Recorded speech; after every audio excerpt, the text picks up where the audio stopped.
teams, but then so are Rogue. Rogue's attacking win rate is 61%, but both teams are below 50% on the defense. Kafe, as we have seen so much throughout Stage 3 around the world, has been a real war for attackers to get even single rounds in some cases. So this is going to be a real test of just how good their attacks are. It is, and you know, maybe it's not a bad map for them both to start on. You know, we've commented already on Rogue's defences and that they need a little polish. So coming to a defender-sided map is maybe not a bad idea, because it might just give you that boost that you need, Des, to, you know, improve that defender win rate before you start getting into the likes of Oregon and Chalet maybe further down the line. Looking on the side of Team One, you know, we've spoken about the attack, the defense, we've spoken about there's a team. Looking at individuals, Alamau going very, very well so far in the tournament. He's a name that, you know, we can't leave off our lips. We have to mention him coming in. Top rated in the Six Sweden Major to this point, 1.55 rating, I believe, through the group stages. Right. Coming in there, the closest to him is Prano on the side of Rogue, 1.17. Prano's had a standout tournament. He's been absolutely fantastic. We've seen him doing everything that Rogue needs and more. The one that I want to really watch throughout this game, and everybody at home keep your eye on as well, could be a difference maker, is KDS. Second rated in Stage 3 of the LATAM regular season, Des. He is only rated above Lagonis here, who, as we know, is support and IGL, so we don't expect him to be coming in with the highest rating.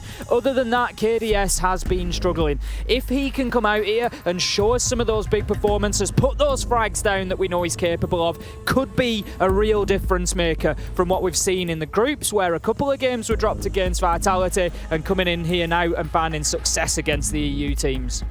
We do want to talk about those bans that have just rifled through. We have seen a number of oNe bans coming in throughout the competition so far, namely by some teams that really enjoy yeeting a bunch of frag grenades around. Dark Zero jumped to mind as a team that have really enjoyed it several times throughout. And Team One here, somewhat hindering themselves by taking it away, given they start on the defensive side. But to me, if nothing else, that screams they're practiced and they're confident in just playing with the Jaeger. It does mean for Rogue, certain areas of the map, looking towards Pixel, for example, will be much easier to clear out. And that being said, Ace, looking in this setup already, you can see the fact that we've got two ADSs stacked up down towards the east side of White Corridor. There's nothing protecting the Goyo shield on Pixel. So to me, that's a temporary location for Team One. They are prepared to fall back and aren't trying to get overconfident, given that oNe ban coming through from them. Yeah, exactly that. They know that the time is likely to be limited. So, you know, what I like. The thing is, we're attacking onto Reading Room as well. So it is all about falling back here. It's about setting your stall out. Out goes an early nitro there from Lagonis. Not going to catch anybody. There's nobody quite close enough to the building at that point. He's not caught anybody out on the rappel, but as you said, it's going to be initially holding a high line for Team One here, which is what we see them starting to do. But as you say, I don't think they'll come under too much pressure before they drop back, before they move over to Cocktail side, and ultimately that's going to be the stronghold. That's where they really need to keep hold of for as long as possible, is Cocktail. It's directly above that default plant spot, and Rogue, they're going to want to get Leon in there, they're going to want to get Cryin in there to open things up. So Team One, you can give up Pixel, that's absolutely fine.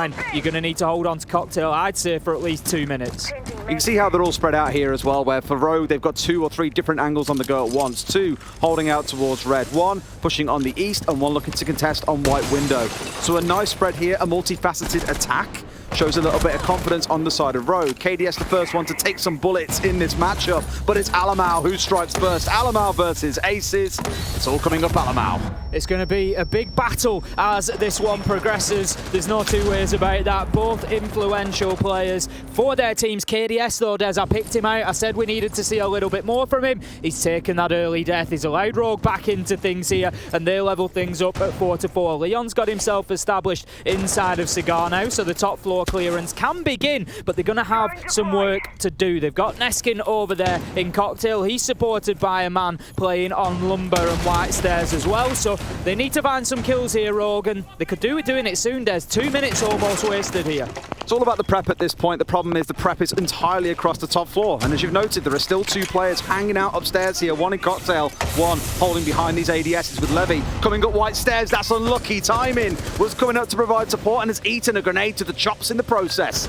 So, down to 3 for a momentary second. Leon finding another one across onto Neskin. 2 more coming in. Leon popping off there before one comes flying back the other way. Looking pretty good for Rogue. They've got 40 seconds to play with, and they're locking down those flanks with the gridlock tracks. Lagonis with a really important kill there, Des, just stepping up onto white stairs, taking down one of Rogue, but he's a smart player. He's not going to over-engage there. He dips away. He's got the heartbeat scanner. If he gets the chance for a couple of seconds just to feed a bit of information into Levy, and it's now down to those 2. 23 seconds left to go. They need to hold on. Levy is seriously low health there. A little unfortunate for Leon. Flashbang comes back off the side of the hatch. Lagonis finds Leon 2v2. They're doing it, Des. Levy manages to find Rips. It's all up to Prano, the man of the moment, shut down by Lagonis. Team 1 take round 1, and it is their advantage. One of those that you look at, and the positions being taken by Team 1 looked relatively passive for a while, all hanging down in red corridor, whilst it looked for certain that Rogue were going to go for a reading door push, but they transitioned away at the last second, went for the drop into utility, tried pushing down white, but had zero idea what was going on. Slightly with flash grenade also not doing them any massive favours, but a good first round from Team 1. Rogue still showing that on the attacking side they can get those critical kills in the mid round to make sure they manage to get to the plan.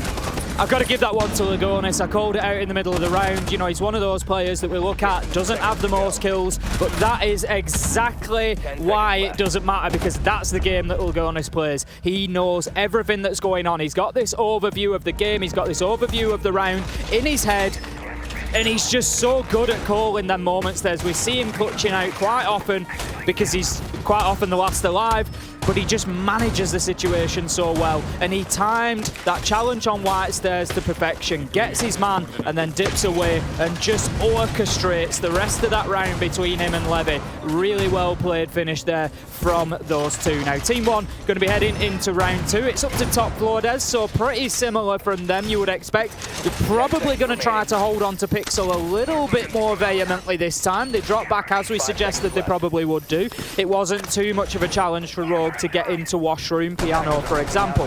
This time around, I think Team 1 will try hold on to it a bit more. Well, you're going to see I don't want to say my favourite strat, but it's definitely up there in one of the ones that I really enjoy seeing. It's likely to be this Aruni and Castle hold inside a cigar shop. You see those 2 operators on the side?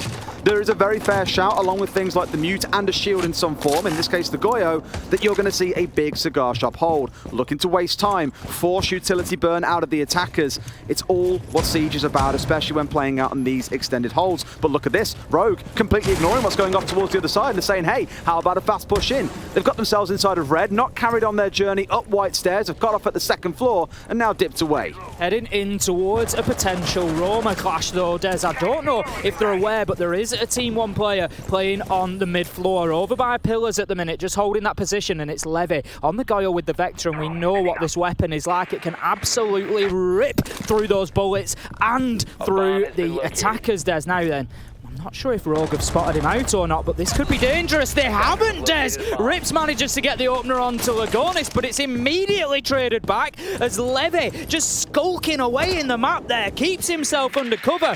Rogue were obviously confident that they had him picked up. They thought that that stage 1 clearance was done and that they were coming in and able to start looking to the side, but absolutely not. Rips, however, finding himself a 2nd off the rappel. In both rounds so far, we've seen the entry kill come in, and within a second or 2 later, the kill is traded back elsewhere on the map. So it's not what we consider a trade. A trade is normally where within 5 seconds of someone getting a kill, they are then traded out by the losing side and they get a kill back. Therefore, it ends up being a 1-for-1. Here, it's split around the map. Rogue being caught out there by a little bit of lazy droning.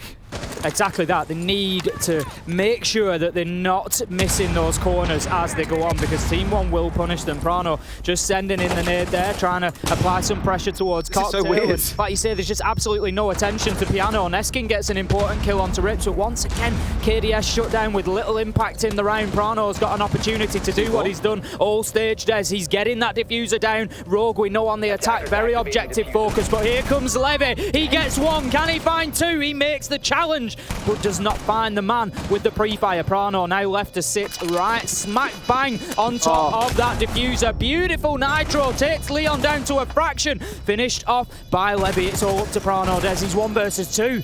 Oh, he's got 1 versus 1 for Prano. Got so many plants down in this competition so far, and now has got to clutch out a 1v1. It's him versus Levy, the flanker of Halo, who's done so much damage in this round already. Up comes Prano. Levy, pros don't fake. Is he going to come off? Yes, he is. Does he go for the gunfight? And he's got the kill. It's a quad in the round, and he gets the defuse. Rogue for the second round in a row. Sorry, gets so close, but yet so far.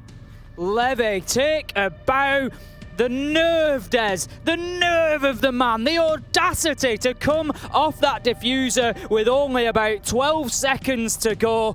Finds his kill and has a second to spare. Des, this is in a major quarter-final that Levy was willing to come off that diffuser with about 12 seconds to go. It's a miraculous unreal. Okay. I mean, the sheer fact that he was left alone in hell or cave or whatever you may choose to call it at home itself was a small mistake. To then ignore him and not look to drone him out is a risk that Rogue opted to take. They thought, hey, we can ignore what's going on out towards red stairs, out towards that side of the map by going up white. They didn't have a flank drone down, apparently, to catch him on the run through. And that's the kind of thing that will come back to haunt Rogue ever so slightly. What does get me a little bit is they still had 2 drones in back pocket as well. They had 3 of them all grouped together. There is no real reason as to why a drone couldn't be tossed out, even if it's not facing the right way. If it gets shot out, you know that he's coming. Small things like that are what are going to cost you rounds, and Levy has just reminded them, you cannot ignore roamers. The top and bottom of that round, Des, is fool me once, shame on you, fool me twice, shame on Rogue. Because that is exactly what Levy has done there. He's hidden himself away, he's got a freebie, and then he's been allowed to flank up white stairs and continue to hurt them, continue to dictate the round. So very well played there from Levy, from Team 1. What a finish, Des. These are the fireworks that we promised, and we're only 2 rounds in. It's beautiful stuff, and I hope we get to see more and more as these rounds progress. Now we have Team 1, having won both reading and upstairs in bar and cocktail, heading down into the kitchen. And if we thought that Rogue had problems in the roam clear and getting quite pacey throughout rounds already, this one is guaranteed to be the worst. Unless Rogue opt to go for a direct-to-site push, they've got to go for a full map clear. Make sure the 3rd floor is clear. Make sure the 2nd floor is clear. And only then can you start taking a look at what's going on inside of kitchen itself. And already Team 1 have proven they can get up in the grills of Rogue and start shutting them down early into the round. Of course, a couple of firefights have led to trades, both opening kills so far, coming around that 60-second mark or so into the round. Here, looks like it's going to be a push inside of Bakery. They've got Leon outside to one side of it, Prano on the other. That looks like to be exactly where their push is coming from. Looking like Rogue not too concerned about those top 2 floors, and to be honest, there's no reason to be necessarily, because Team 1 are completely holed up on the ground floor. They don't have any roamers out in the map at the moment. We will keep an eye and see if anybody rotates, but for the time being, it looks like they're trying to hold down, particularly inside of main door and court check. We've got Neskin in there now, and he's trying to hold them off. He's got a cam on him, Des. They've not spotted the black eye cam outside of the main door. That's going to be an opener for Levy onto Leon. They know where they are, Des. Every single one of them. This information is just being fed in, and they are absolutely just utilising this Valkyrie cam for all it is worth.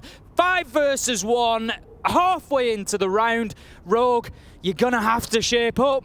And 3 rounds in, Levy is 8-0. Could find himself on 9 if this one carries on. The most painful part is that you saw the IQ being brought along by Leon, but he was on completely the wrong side of the map to stop this Valkyrie camera being put to use. And Prano knows the 1 versus 5 is a basically impossible task against Team 1. So why not use this as kind of a unofficial tack pause? Have a conversation, because 3 rounds have now gone against them. 3 times they've been stung by what feels like silly little mistakes, and they need to get things back on track. Otherwise, Kafe remains highly defensive, and, well, the attacking rate will fall drastically for the side of Rogue. Alamau just shouting some greetings or something over to the side of Rogue there. I mean, his pink shorts. We know that Alamau likes the banter between the teams. I don't think there's anything wrong with it. He gets on the timeline, he mixes it up a little bit. It's all part of the sportsmanship, and the thing is, when you've had a few, you lose a couple of rounds, it's not the end of the world.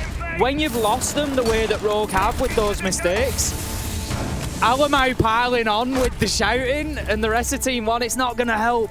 And Rogue are going to have to show that they're mentally strong here and that they can bounce back from this, because right now, Team One, they look happy, they're smiling, they're laughing, and they are a dangerous team when they get like this. We've seen them like this before.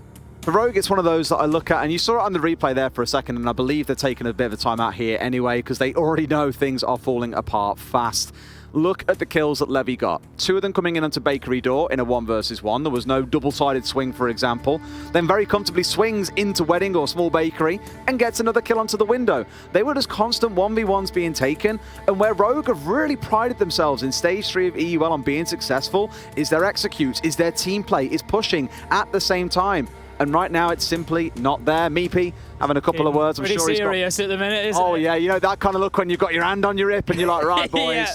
we're having a conversation now. Absolutely. I mean, he's dressed for the occasion. Oh, Love isn't he to see it just? from Meepy. He's brought the style today. That much is for sure. I'm sure they're going to be hoping that they can bring some style in the server as well here, Rogue. It's been a struggle for them on the first 3 rounds. And if anything, Des, we might have expected a little bit of strength on the attack. It's where we've seen Rogue flourish through EUL Stage 3. Right now, Team One, they're going to take us in round 4 to Mining Room. It's the 4th round, the 4th different site. I'm not going to get carried away. We know that Mining Room is, you know, it's a more seen site now. What I don't want to see from Team One is any overconfidence. You've got 3 good rounds there. You could rinse and repeat that rotation. You know, they're going in, they're trying to put Mining into the rotation now as well. If they give Rogue this round, it could well be a point where it's a foothold for them. So let's see what they can bring to the site before I get carried away. Yeah. But I hope they don't throw this one away. They need to keep the gas on. They need to just keep going at Rogue now. There's already quite a change coming in for Rogue since that tactical timeout as well. 3 operators being swapped out. The Buck dropped by Leon for the Twitch. The Flores coming in place of the Maverick for Prano. And you're seeing Aces back onto the Iana. That's what we know him to play for. And sure, you can play Finker. It's very similar. Gone 6, the frag grenades on side. Can often be an independent pusher. Teams tend to use them quite interchangeably. But I think here he's back on his true comfort with the ARX in hand. And hopefully we're going to see that, Des. Hopefully we're going to see that comfort pay dividends, and it's going to bring kills along with it, because Here we go. Rogue are so sorely missing those at the moment. Up to the rooftop for the time being. It's going to be once again a top floor clearance, because Team One, they are set up on that top floor to try and hold the verticals. Interesting, we've got Levy underneath at the minute, Des. He's just on a little bit of a roam game with that Valkyrie again. We saw Furia in the group stages using Valk cams here on Kafe extremely well. We'll see if Levy can do the same. I think more, they were hoping to find something with the Roteros there, but nothing was discovered, so Prano's now back onto a more regular drone to find out exactly where he needs to commit those last 3 Roteros. You can spend at least half the round on Flores using all of those Roteros out, so it's quite critical that you get them out early, you get them on key targets, whether that's barbed wire, whether it's shields, whatever it might be. The big change for Team One is there is no Goyo on side, so you're not going to see an abundance of shields to clear out, just the one that was brought along by Lagonis. Rogue have dropped into red stairs now. They were also... This is what we said we might see out of Rogue, Des. Spotting an opportunity and going for it. They've rushed into sight. Aces 1, Aces 2, Aces 3, Des. Flies in with a triple kill and rips Team 1 asunder in round 4. And this is what Rogue needed. This is the energy. This is what's going to drive them forward. Prano might not even have time to get this diffuser down. As it happens, he will. Alamo gets 1 and absolutely nothing more as Rogue, they turn up the heat. That round summarizes more than anything a conversation I was having with a coach earlier on today, where I said if I could pick out one word to describe this major, it would be opportunity.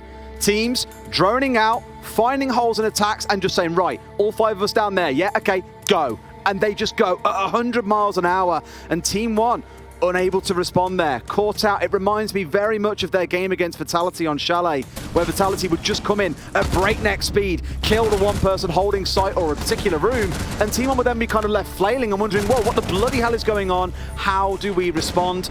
This is the playstyle that Rogue brought into EUL, and it feels like much of the world is catching up to this. It's why you're seeing so much attacking success, and maybe why you're seeing such defensive difficulties for so many teams here in Sweden.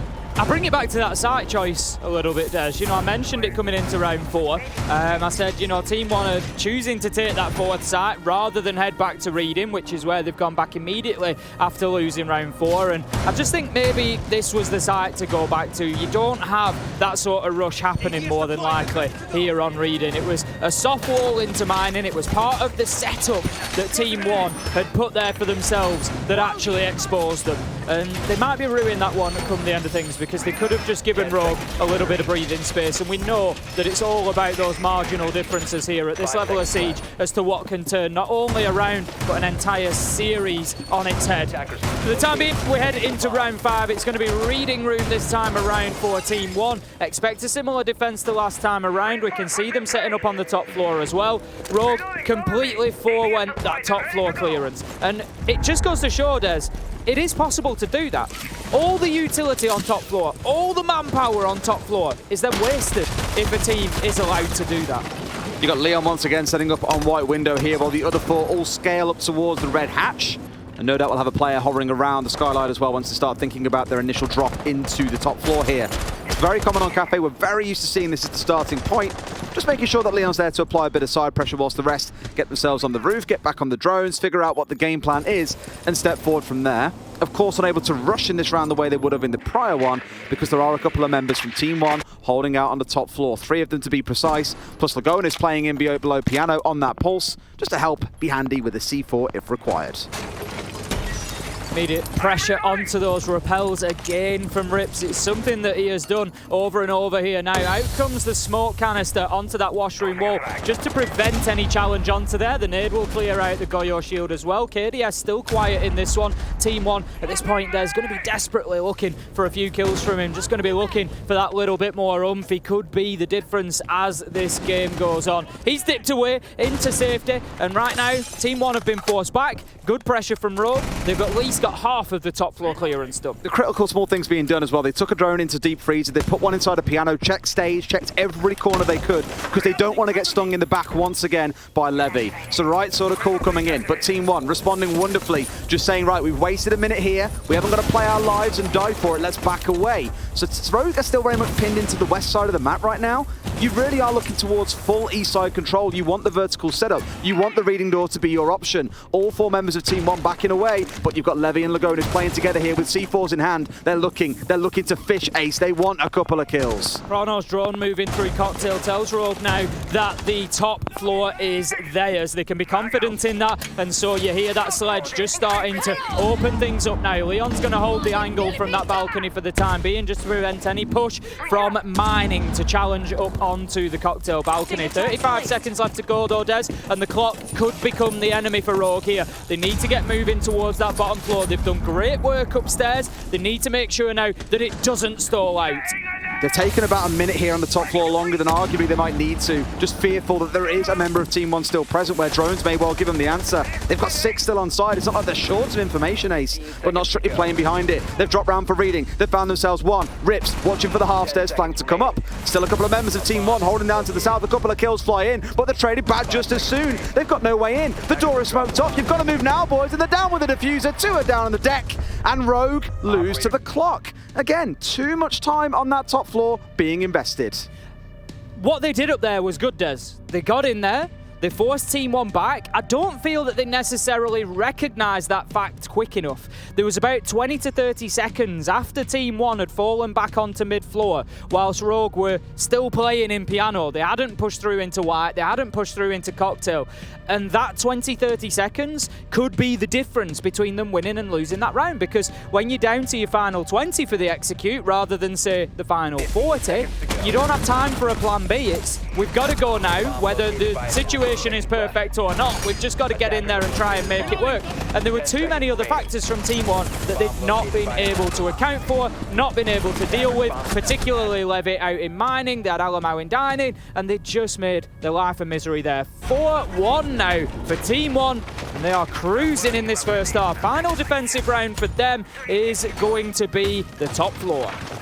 When my worry comes in again, it's for Rogue. We've said about... That's my worry for them. Not Oregon, but for both of these teams right now on this map, we said again about the attacking tendencies of both. You look at the stats. They're 20 to 30% more likely to win when attacking than they are defending, which is crazy to think about Siege given all we've known about it over the years. And Rogue have found one round so far. They sorely need this second if the defensive side is going to go well for them. I'll give it to Team One. They played this kind of high-held game really well. They've looked to match Rogue and waste time as much as they can, and they've done that wonderfully. Rogue are the ones who have struggled to deal with the problems presented before them. Heading into round 6 proper then, we get into the action phase. We've got Levy waiting.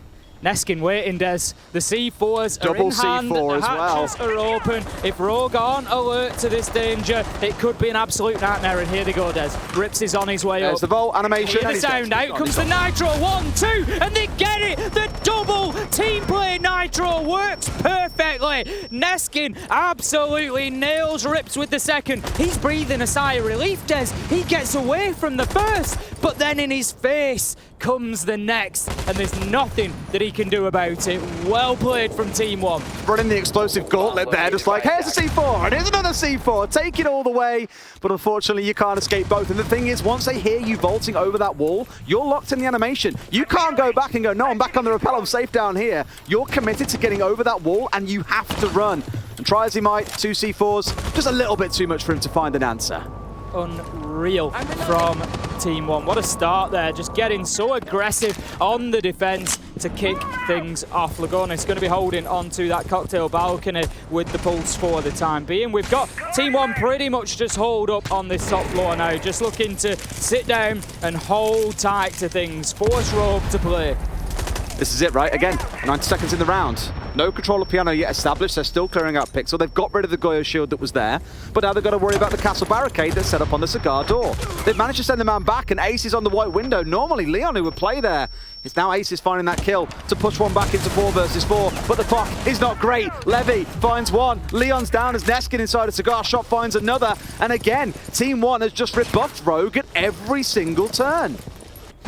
Just absolutely nothing that Rogue can do at the minute to get themselves into this one, Des. I think the change of halves cannot come quickly enough for them, and the problem that they've got is now Team One are carrying a lot of momentum forward. Lagonis is going to find Prano before he can secure that kill onto Neskin. It's 4 versus 1. Neskin is likely to stay down through the remainder, I would expect. They're not going to want to risk themselves too much trying to rescue him. Alamau gets the kill before they even need to think about it. 5-1 on the half for Team One, and they are starting to run away with things. Not going to lie, Tim, it looks effortless.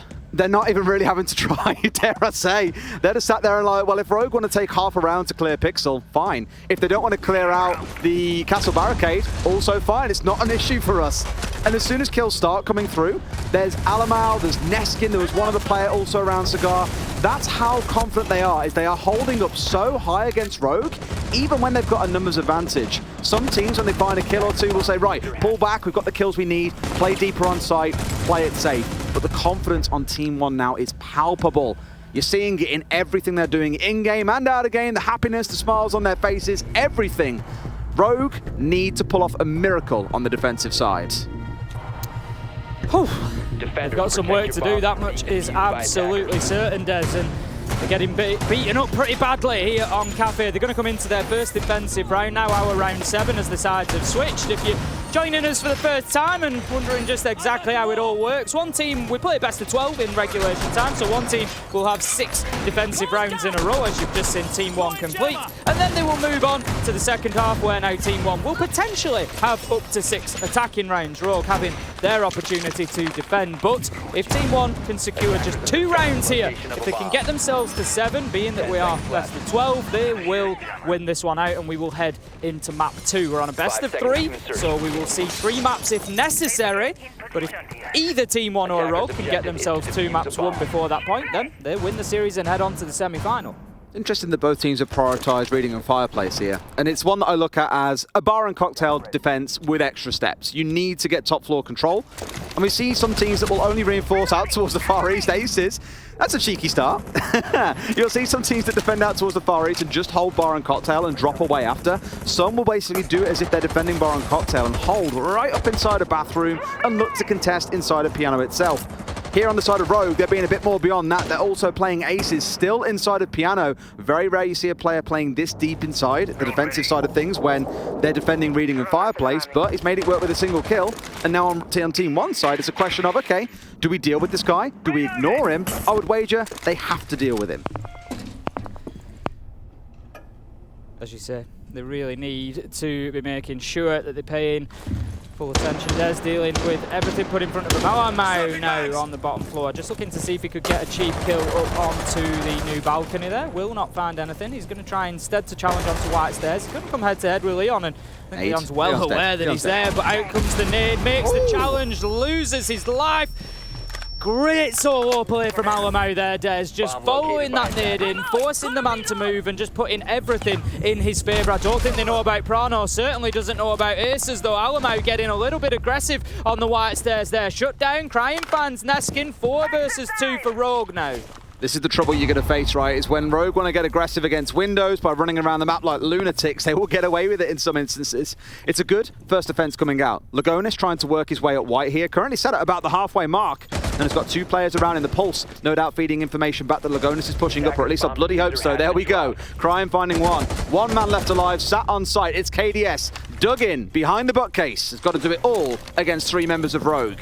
I said that they needed something special out of KDS today. There's more of a contribution, and this could certainly be a start as he gets himself one in the 1v4. Unlikely that he's going to finish this one off, I would imagine, but it's going to see him on the left. There's 50 seconds left to go. There we go. Shut down from behind there. Rips finding his last man. Rogue getting their first defensive round, and that's going to do absolute wonders for this Rogue side here, Des. It's going to settle them right down because they've got themselves that side switch. So now everything that's happened in that 5-1, mentally, you can sort of write it off. You can be like, you know what? We were on the attack. We're ready on the defense now. You know, like, that's absolutely fine. This is our time to shine. And they need to come out and obviously replicate or better what Team 1 have done effectively. 5-1 will see them go into overtime. 6-0 on this half would see them take it immediately. But Rogue, a good start nonetheless. Very disruptive start, I think, and Team 1, this is where they'll have that conversation of, right, how do we control that level of aggression? We've seen it there in all the replays as well.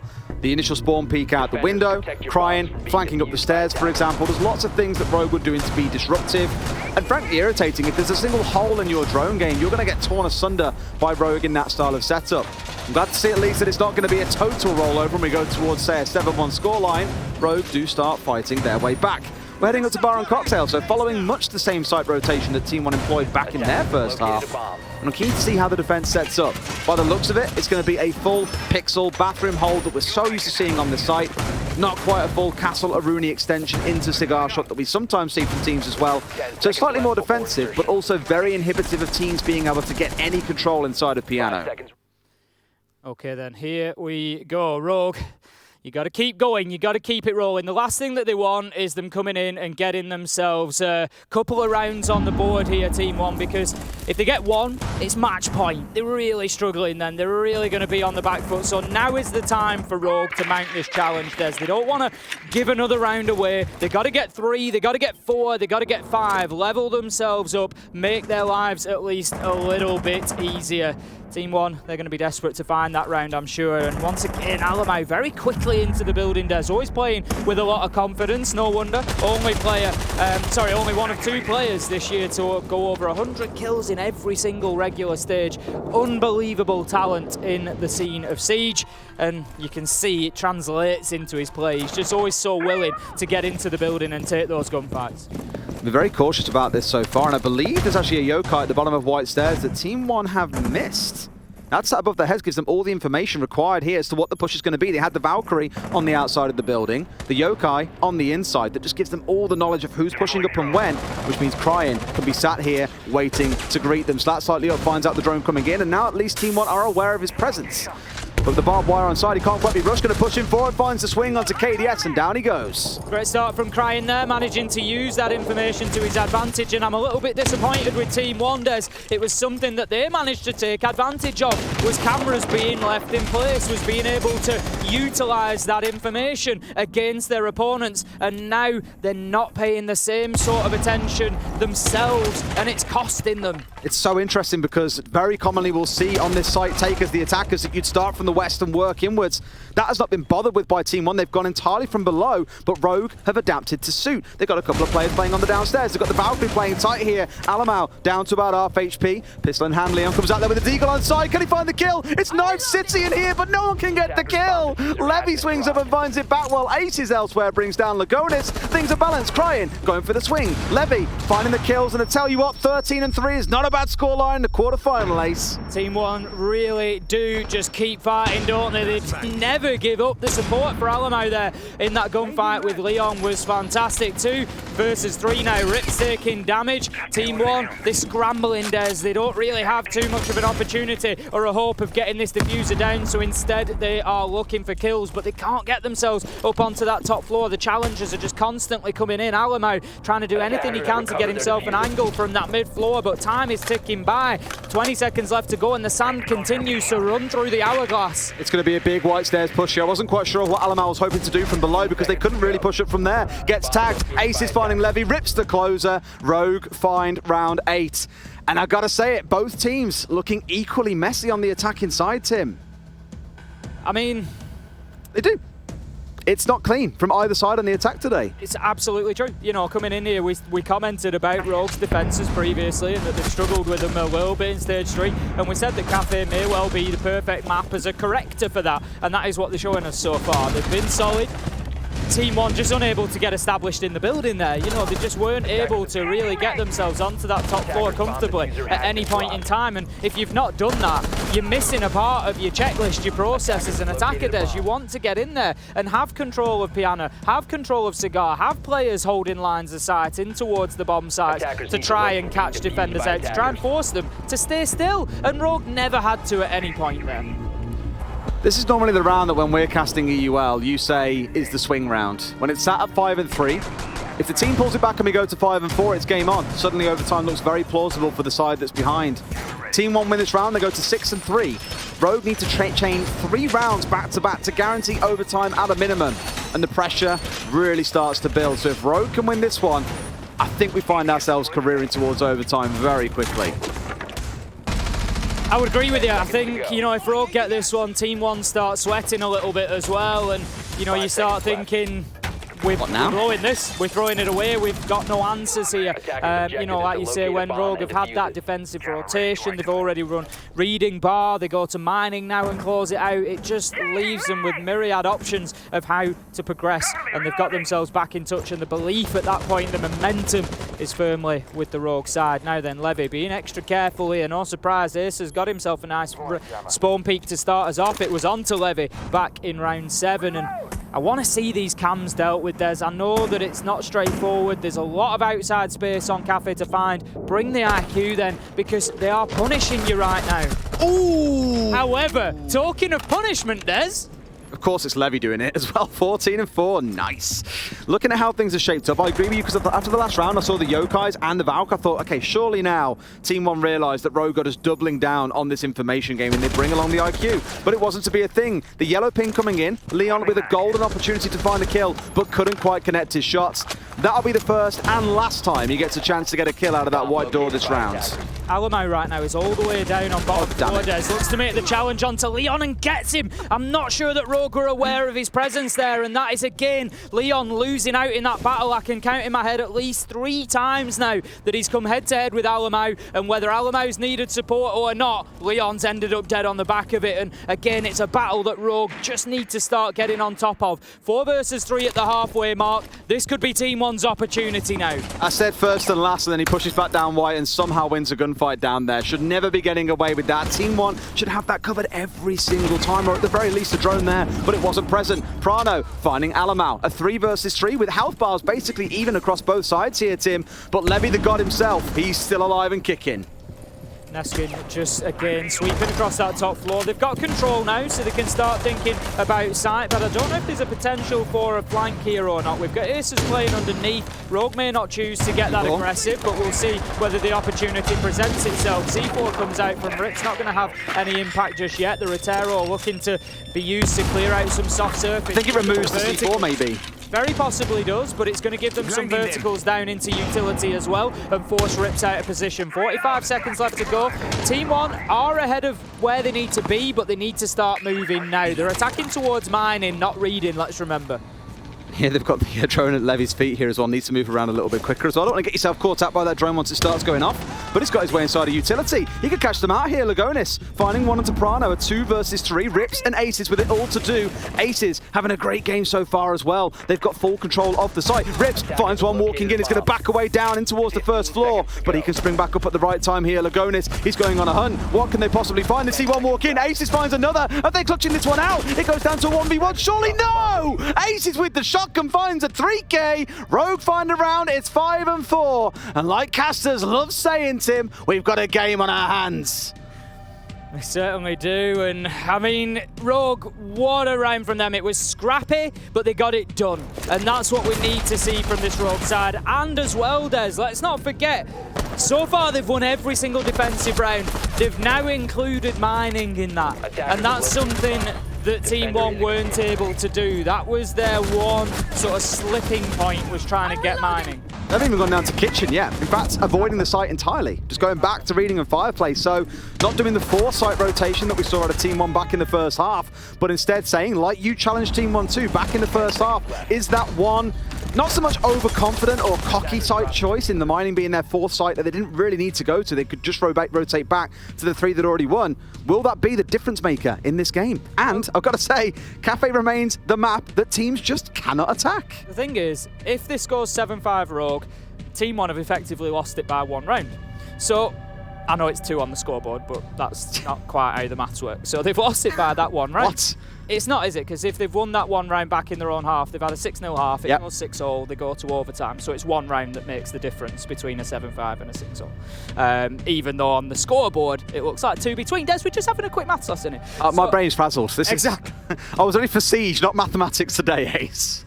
Anyway, mining. Team One choose to go there when they have the option to go back to reading. After they lose that, they go to reading, they win it. They go to bar, they win it. They never play kitchen again. They won kitchen. So you start looking at that and thinking, you know, yes, it's a small decision. No, you're not going to pile the whole thing on it because there has been gunfights. There's been other things that they've lost where maybe, you know, they could have gone and done differently. But you do look at that and think, did they need to play there? What was the reason? Or should they have just gone on the rinse repeat and maybe even got themselves a 6-0 half?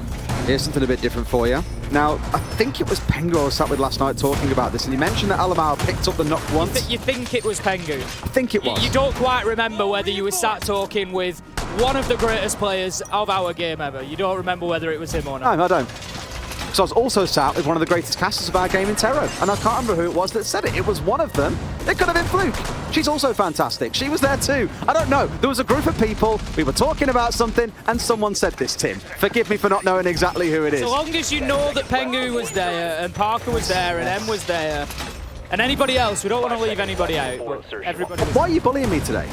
Mathematics for one, and then this in the next round. It's not fair and it's not on. I won't stand for it. Alamau, though, as I was going to mention, played Nuck the other day a couple of times. He's rotated through a lot of different operators in the group stage. He did that at Mexico as well. Absolutely. So this could be one of the rounds where he hits hard because they know that Rogue have been relying super intensely on information. They've had the Valkyrie every single round. We've seen the Echo being brought out as well. The Pulse could be the difference maker, though. If Prano tags Alamau, this becomes a very different conversation. But if Alamau slips through, I'll start feeling very nervous. Exactly that. It really is going to come down to potentially whether he gets seen or not. Now then, Levy, he's going to get taken down, Des. Of course, it's by a jump out. On a big jump out. Out goes the Nitro. Essential that he gets shut down there. Alamau it is to get up on the rappel quickly, react and get that kill before Aces can get himself back inside. The Nitro that he threw out will not have any impact. Thank you, Lagonis, for taking down one of those Valkyrie cams at least. Oh, I went in too soon, Des. You're like, thank you for getting rid. Oh, there's still more of them. It's unlucky. Everywhere you look, there's always another one waiting. 4 versus 4, and again, these entry kills do not stop coming in the opening 60 seconds. Both teams at each other's throats in every single round.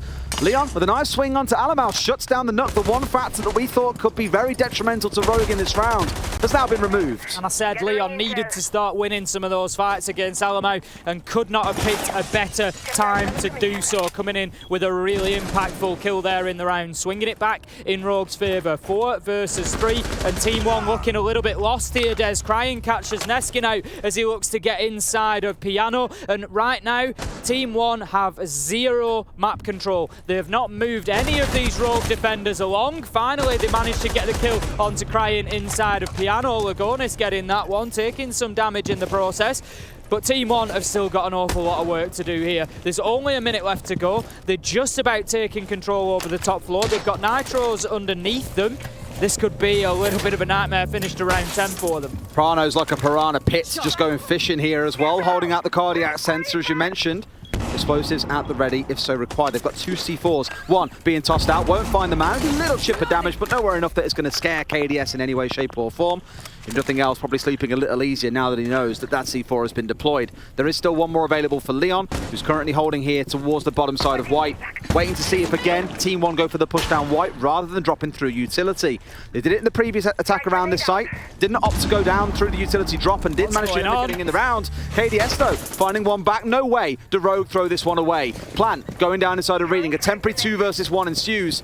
Surely Rogue can swing in and get the kill here. No, they can't. KDS onto a double. Leon has got to do it all now. He's found himself rotated back around and he's killed out. How on earth have Rogue thrown away a 4 versus 2? Team 1 played that beautifully in the 2v2, Des. They recognised that there was nobody upstairs, and there was a really important thing that happened. As that diffuser was going down, a grenade was dumped into sight because they knew that was the only place that the challenge could come from, was on that Reading to corridor single door. And that just completely halted any progress that could be made from inside of sight. As you say, Leon is rotating all the way upstairs. He can't get there in time. Diffuser goes down, and then Rogue are within a split second on the back foot. That it's a 4v2, look. This is it, and then it just falls apart. Crying gets his kill, but then Lagonis manages to turn it around. Look at this, the nade goes in. Absolutely beautiful there, taking the man down, using the vertical, but this cover from KDS, absolutely essential. It's one of those, you look at one of these rounds where again, a 4 versus 2 is lost out. You would look back at this afterwards and say, would a team that loses a round like that be going on to win a final? Maybe you allow 1 or 2. But the small mistakes like that are what can cost you big time. Rogue need to win these next 2 defenses, or Team 1 take the first map. They're going back up to Bar and Cocktail. Alamau sticking on to the Nook, looking to do some damage. Again, the double information game being played by Rogue, with the Valkyrie and the Echo being on side. Team 1 have done a pretty good job of getting rid of some of the Valkyrie cameras outside, but from what I saw last time round on this site, they didn't have really any idea about the Yokai drone that was at the bottom of White Stairs. So small things like that are stinging them a little bit, and as we've seen from the jump outs, Rogue are more than happy to play off the information. I feel like Rogue needs to come in here with an opening kill or 2 days. I just think out of the 2 teams, they are the team that are less likely to win from that sort of a position, 2 versus 4. You know, Team 1 have just gone and done it, and they've done it a couple of times now. If you remember back in the first defensive round, Lagonis again guided them to that clutch. I think they just need to get themselves the advantage. They tried to do exactly that from White Stairs, as you say. Team 1 looking very alive there and managing to get that Nitro shot out, taking down the Valkyrie cams as well, denying them that information, and maybe Team 1 have just activated on the attack here. That C4 was almost very problematic. Could have found itself a couple of kills on the way swinging out, but Lagonis, the LMG already spraying away. No way, it doesn't get shot out of midair, especially in a LAN environment where there is no ping.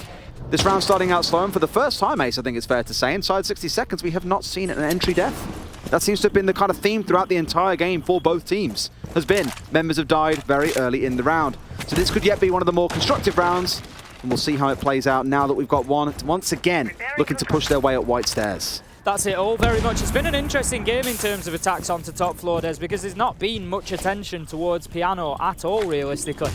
You know, a lot of the attacks being focused around those White Stairs, around the Cocktail rappels, just trying to pressure the defenders that they know are going to be waiting deep inside a site. You know, the likelihood is that they're not playing too far out into Piano. Now, KDS just going to hold down White Stairs for the time being whilst Alamau gets a drone in. I think just waiting for maybe an opportunity to push up there. They've got Neskin as well on the book. provoke. And playing below now, again. Team One are just in that phase. They're confident that they've got the map control of the lower levels, and now it's time to start pressuring upstairs. They really dislike the west side push. Both times on this site, they haven't bothered with going for piano or red. They've just pushed up wide, play for the window, an entirely east and below side take. Find a nice grenade onto Rips, who was sat inside a cocktail, and that'll put the jitters up the side of Rogue a little bit. We spoke about the oNe ban from Team One not really being super impactful in the first half, because Team One, of course, being the team that banned it away, so therefore detrimental to themselves.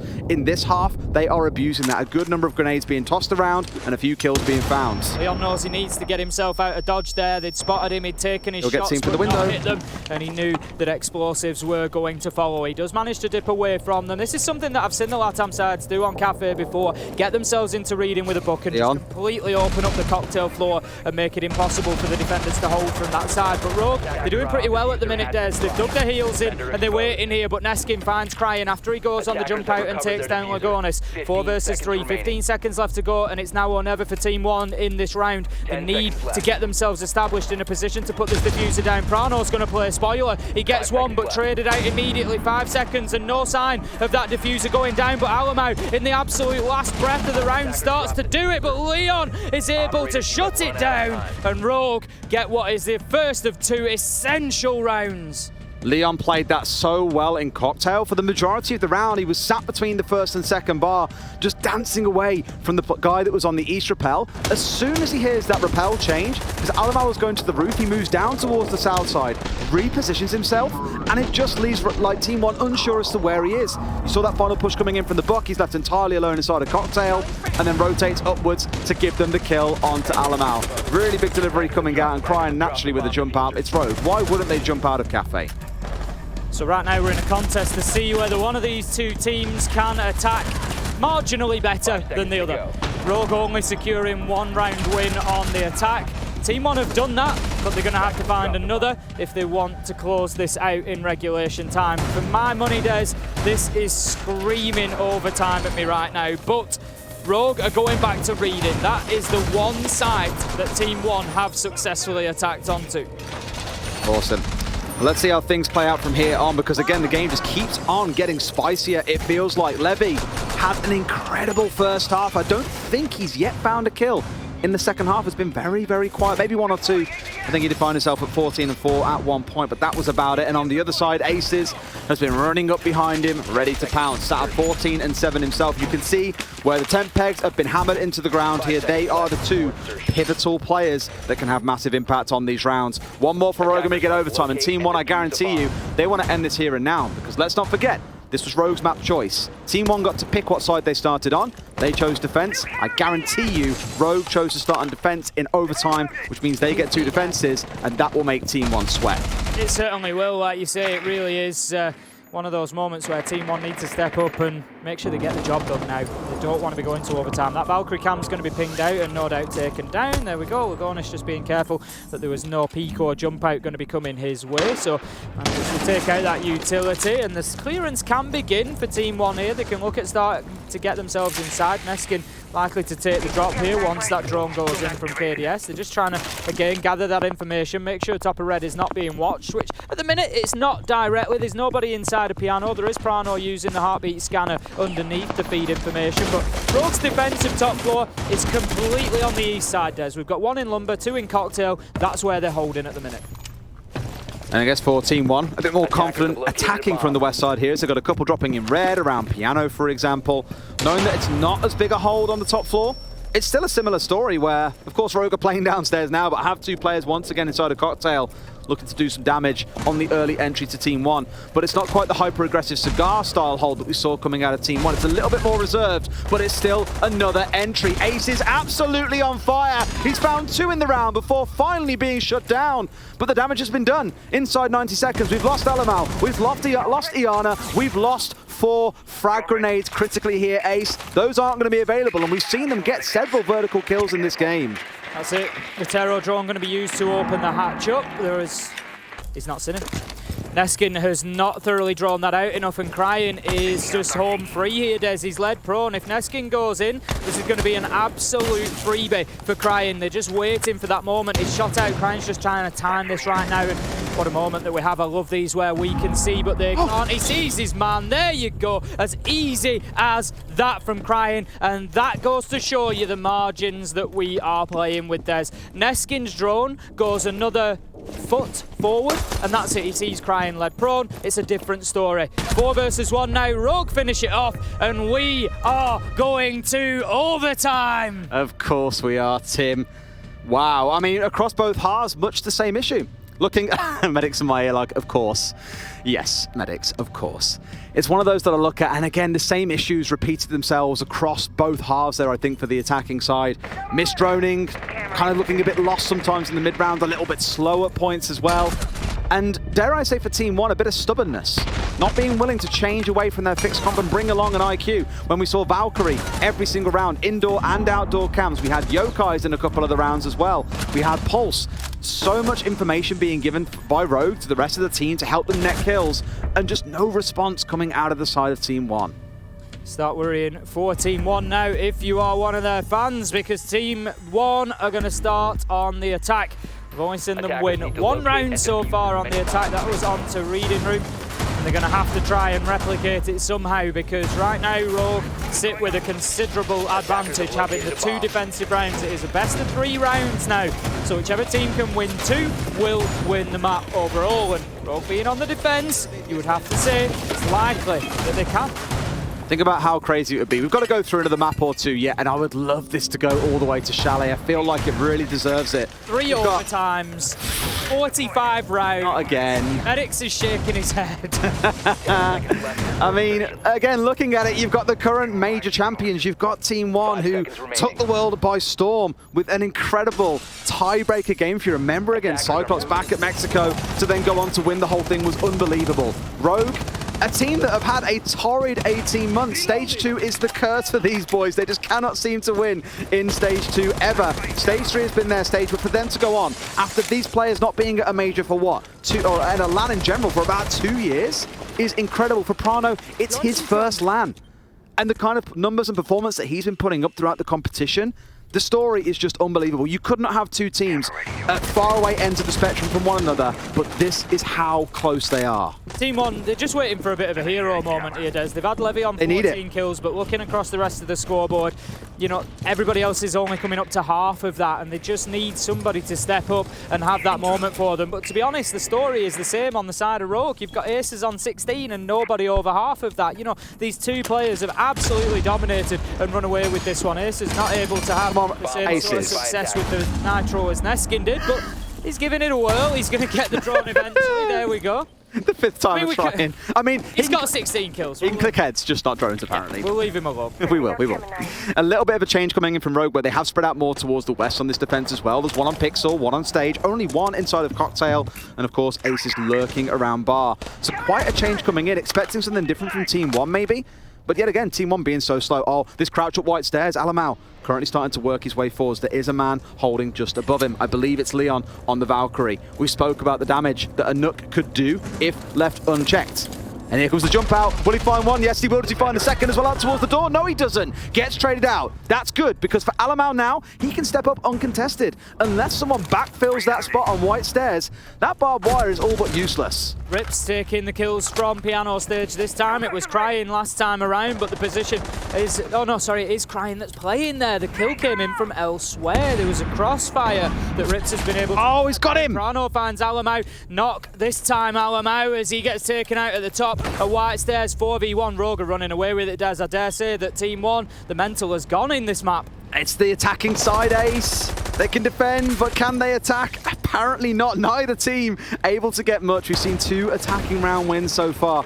And after this round, the way it concludes out, 11 defensive rounds. And we were fearful of this coming into the map, and it has come to light. You know, 2 of arguably the worst defending teams, 2 of the best attacking teams.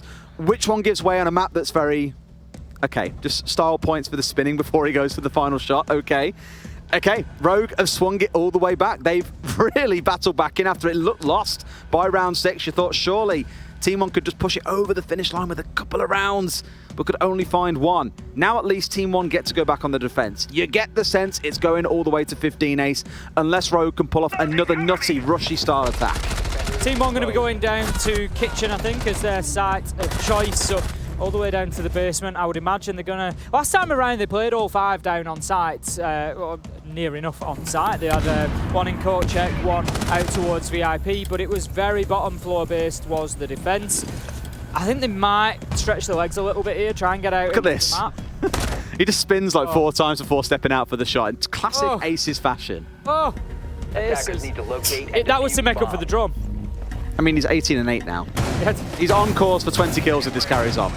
It's been a big game from him. It's been a big game from him, and big tournament overall. I mean, we were speaking about this a lot, you know, saying with Prano coming in to be the main IGL, Aces' focus goes from the entire round and helping coordinate that, you know, attention as resources, I sometimes call it. All of that attention could go into his roam game, into getting kills, into almost micromanaging the entry game from him and Leon as a pairing. I had a good chat with Meepy about this, and he was saying, you know, those two as a pairing, hyper vocal, very aggressive, play incredibly well together. That's why they're often out there being the go-to roam duo. Crying the sort of flex player sat in the middle, then Rips and Prano holding down the back line. But as a team, the efforts are coming together. Team One surely can find themselves a defensive round win because this game deserves 15. If you remember last time around, the Valkyrie had a huge impact on this defense for Team One. There was an IQ on the side of Rogue that time, not this time, but they were unable to deal with that information utility. They didn't clear it out, and boy, did they pay for it. So we'll see whether they pay that same attention or whether they are able to clear it out this time and make sure that they're not on the back foot because of it. Rips aware of that main door. I think Rogue are very ready for Team One coming out and being aggressive on the defence here, but by contrast, I'm not sure that that's going to be Team One's game plan. They've got a couple of ADSs in behind the bakery counter. They've got one in VIP there. Those are the 2 areas they're going to try to hold on for the time being. They're just trying to gauge exactly which side this push is coming from to start with. And a lot of gauging they're going to have to do. North side apparently is the answer. Neskin almost getting himself taken out by the frag grenade, coming in over those wooden panels to the top. Playing in a very common spot on the bar where you'd look to C4 inside of Freezer itself to do some damage. But KDS finding Leon. A swing coming in. There's another one out the front door, making a double coming in for Alamau. 2 huge kills and the 3rd man left there. Alamau hits the deck, goes for another, finds a triple. He's been quiet for much of the game, but that's the way to keep your team in this. And it looks like round 15 is on the cards. So I just cannot believe what I'm watching in this game. Put Team One on defense, all of a sudden they light the map up and look like a different side than the one we've just seen for the last 7 rounds. But the problem for them is going to come in this final round, round 15, that it looks almost certain we are heading to at the minute. Oh, saying that, no, just goes absolutely wild, gets himself one as he drops into Freezer. He does have a lot of time. He's got the diffuser in hand, he's got options, but the Yokai drones are not going to make life easy for him. Team One know exactly where he is. They've got cams on him. They're just going to force him to play here, Des. He gets that Yokai, that's the critical one, because now they're out of information. This is where Prano, if he plays this right, and again, he's got so much time, could find himself walking away as the winner. You got the 3-way split on screen, which I love seeing, by the way. You can see everything going down in this 2 versus 1. He needs to find one with a shotgun. One holding out towards bar, and he has an idea as to where he is. There's no joint push coming in. The bullet's enough to give it away. Can't find it, and Levy, finally waking back up from his slumber, careers us through to round 15. Team One breaking a pretty serious Rogue streak of 3 rounds there. Ooh. To take us all the way. We've got a long way to go in this matchup yet, Des. This is only map 1. Let's not forget of a best of 3. Kafe being hotly contested. I feel like it's quite important for Rogue to win this map because they head into Oregon next. Team One are a good side on Oregon, and it's not going to be easy for Rogue to find anything there. If they lose this last round, then it's sort of, that could be critical. That could be seriously dangerous for them. So Rogue, they need to lock it down on the defense. They're going to be going to reading room. It's the one site that Team One have been able to win. Rogue need to make sure that doesn't happen again. It did make me a smidge nervous that Team One were willing to step into a 1 versus 1 there. You know, you've got the numbers advantage. You can bait out the plant. You can try and force it into a 2 versus 1 in a trade in any given situation, but opted for the 1v1. Now, fortunately, they win, but imagine if Levy had lost that and Prano had gone on to win the next 1 versus 1. You'd be looking at that and saying, well, guys, you've got 2 left alive. Why aren't you playing off each other? and that's how it looked like it was going to shape up. But fortunately, Levy does hit that critical shot. We now get ourselves on the site where it all started for both teams in their defensive rounds, Reading and Fireplace. Both teams have been categorically slow in getting the necessary map control to start looking for a plant on this site. And I think in this round for Team 1, we need to see something special. There's got to be a new idea coming in. Alamau, stepping away from the Nook, is picking up the Finker. Okay then, here we go, Des. We're ticking down and we are about to head into our final action phase here on Kafe. Team 1, they've got to find a way. They've got to change their fortunes on attack, and I feel like that comes with opening kills. They need to be winning this first minute to 2 minutes and getting themselves the man advantage. They've shown an ability to win from behind, but they don't want to have to. Alamau going to take out one of those 3 black eye cameras, reducing the information that Rogue are going to have ahead of them. We've got quite a heavy presence from Rogue up on the top floor at the minute. We've got Prano playing inside of trains as well on the pulse. He's been there throughout the majority of the game, Des, when he's had the opportunity to look for those vertical nitros. Drone activated.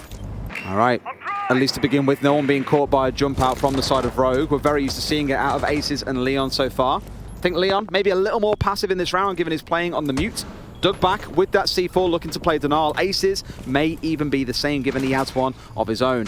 Alamau in his favourite spot, pushing his way slowly up white here. Was being droned in front of him too, but now at least they know. The grenade coming in, almost finding Leon, but unfortunately bouncing off the wall and not quite getting the line of sight. Here comes the swing. That's a critical kill. Leon with a shotgun on white brings down the man that could have made it happen. Alamau taken off the board, and you've got to start feeling nervy if you're a Team 1 fan. Great step up from Leon there. He's lost that fight a couple of times on white stairs, but when it counts, shotgun in hand, he rips the head off Alamau. Now then, Neskin gets in, finds a kill onto Cryan. Back and forth we go. 4 versus 4, a minute and a half left to go. We've still got the Valkyrie of Aces established inside of Piano. I think he's just been forced out by that drone. So Team 1 continuing that process of trying to get that top floor control. They've still got rips out in Cocktail. There's nearly 2 minutes wasted by Rogue here, and a good start from them defensively. And they've got the white control, the thing that, you know, Team 1 have constantly fought over. This is one of the first times they've opted to try and push him mainly from the west. KDS, that is a huge kill, because now that's 2 kills they found in 1 versus 1s against members of Rogue who are either out of position or simply unaware as to what's going on. They're bleeding members they shouldn't be, and Team 1 could fight their way back in. Just a yellow pin coming out there onto the man playing in behind the bookcase in the corner of sight. Levy's going to send in the Rotero drone just to open up the soft wall into dining room here. We could see the majority of this final push coming from over on the train side. Aces, his just attention is being split here, Des. He knows he might be pushed from the top floor, so he's not watching Reading though as much as he might like to. The nade going in will be unsuccessful. Prano with a nitro, Aces with a kill onto Lagonis. It's all going in the direction of Rogue. Somebody's going to have to do something about this for Team 1. 15 seconds left to go. Neskin, Levy, they're throwing everything they've got at it, but Leon from the white stairs once again. This could be Rogue. It's a matter of seconds here for Neskin, and shut down in a huge round from Leon Gids. Finishing off the round for Rogue, finishing off the map, and that is going to be a big start for the European team. Absolutely huge start. Yes, it was their map choice. Yes, Team 1 were up 5-1, but Rogue fought their way back in.